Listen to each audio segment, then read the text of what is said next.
Alam mo bilib na sana ako sa ginawa mo kahapon eh. Yung mga galawan mo di na pangkali, parang pang action star na eh. Pero narinig ka namin na kinakausap mo si Chief Ricarte. At talagang kinakampihan mo pa yung Jumboy na yan, Ganyan talaga pamilya nyo, no? Yung gustong-gustong tumutulong sa mga kriminal. Ha? Pinahamak na tayo nun eh. Tutulungan nyo pa? Hindi nyo na inisip no? Yung nadulot na trauma sa amin. Pitana naman ho. Pwede ho ba kahit ngayon lang, tigil niyo yung barubal yung bibig? Bakit? Ha?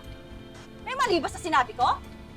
Baka nakakalimutan niyo naman po kasi na kung hindi tayo kay Elias, baka pinaglalamayan na tayo lahat ngayon.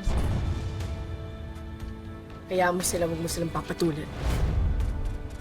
Teka na! Tara na! Umalis na tayo! Yun na. Tara na.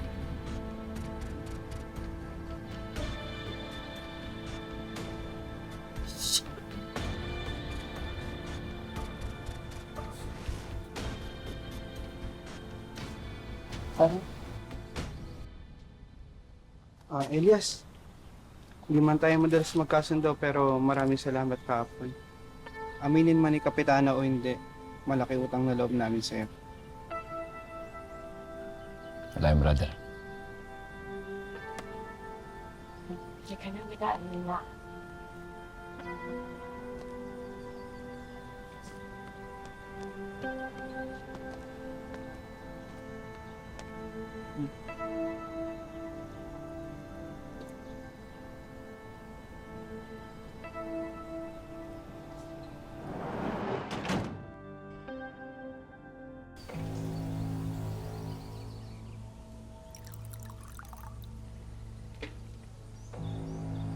Alvin, dumating na sa mansyon si Senyor. Ano bang plano kay Romana? Dispatchay na ba natin?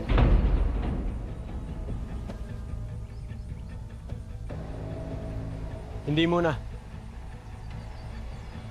Hayaan nyo lang muna siya sa basement. Para mahirapan muna siya. Huwag kang mag-alala, Calvin. Bantay sarado si Romana doon. Wala siyang kawala. Dapat lang. Kasi kapag nakawala yung babaeng yun, sasabihin niya kay Papa kung sino talaga si Black Rider. Sigurado ako malilintikan na naman ako kay Papa. Iisipin na naman niya na ako ang dahilan kung bakit gumaganti sa atin si Elias.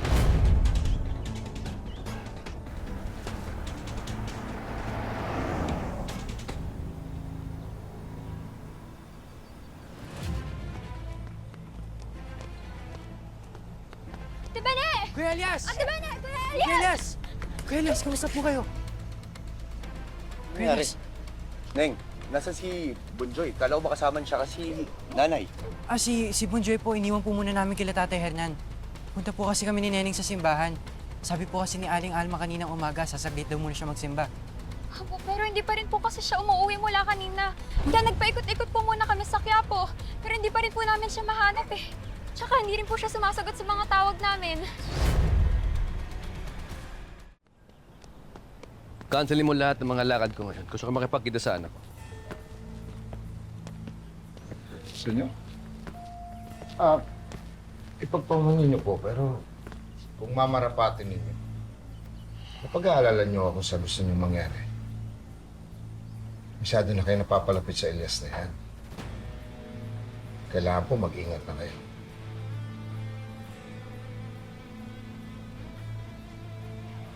Anak ko siya. Ama ako. Siguro naman naiintindihan mo kung bakit ko ginagawa to. Opo, Senyor, naiintindihan ko. At alam ko naman na gusto niyong mas lalong makilala si Elias. Pero hindi pwedeng malaman niya ang anumang koneksyon ninyo sa Golden Scorpion. At malaman ang tunay niyong pagkatao. Malalagay po tayong pare-pareha sa alanganin. Huwag mo akong tuturuan, Hugo. Huwag pa umanin po. Pero kapakanan lang po kasi ng grupo ang iniisip at inaalala ko. Gusto kong mapalapit kay Elias. Gusto kong maparamdam sa kanya na ama niya ako sa paraang kaya ko.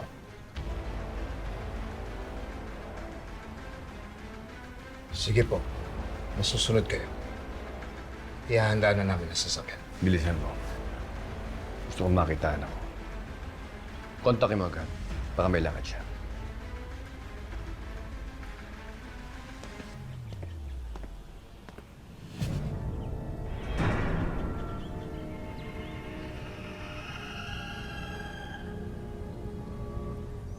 Kikitain ni Papa ang anak niya. Susundan ko siya.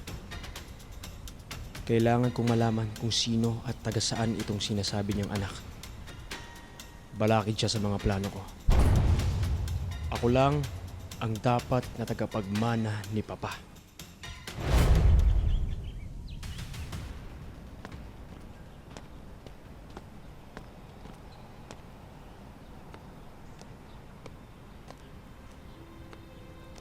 Nay! Nay, ano ba? Anak, Bakit hindi ka sumasagot sa mga tawag ko? Kanina pa ako tawag sa'yo ah. sira yata yung cellphone ko. Parang hindi umaandar. Kaya nga inabangan na kita dito. Iniwan ko na sa bayong phone. Dapat paayos na natin yung cellphone na yun. O di kaya, bilang na kita ng bago kahit yung mumurahin lang. Sinapane, kamusta? Alalang-alala ko sa kanila. Maayos naman yung kalagayan niya. Hinatid ko na sa bahay niya.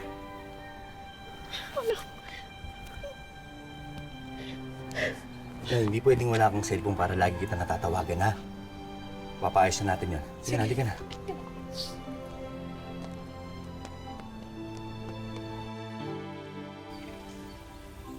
Anak, hindi mo kailangan na umuwi.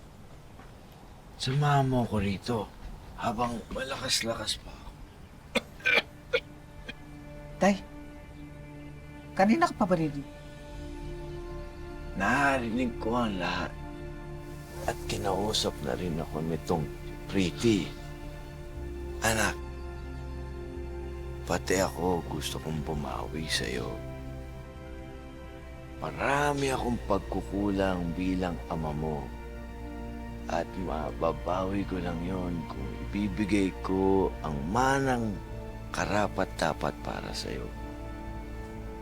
Ang lahat ng ari-arian ko, ibibigay ko sa iyo. Ipapaayos ko yan sa last will sa abogado ko bukas na bukas din. Pero tay, buo na po kasi yung desisyon ko eh. Uuwi na po kami. Kasi baka magkagulo na naman eh. Tsak na hindi naman papayag ng dalawang kapatid ko sa gagawin nyo na yan eh. Nakakausap ko na ang dalawang kapatid mo. Wala na rin silang magagawa. Promise. Ito na ang huling-huling giling ko sa iyo bago ako pumanaw. Tanggapin mo na lang lahat ng ibibigay ko sa iyo.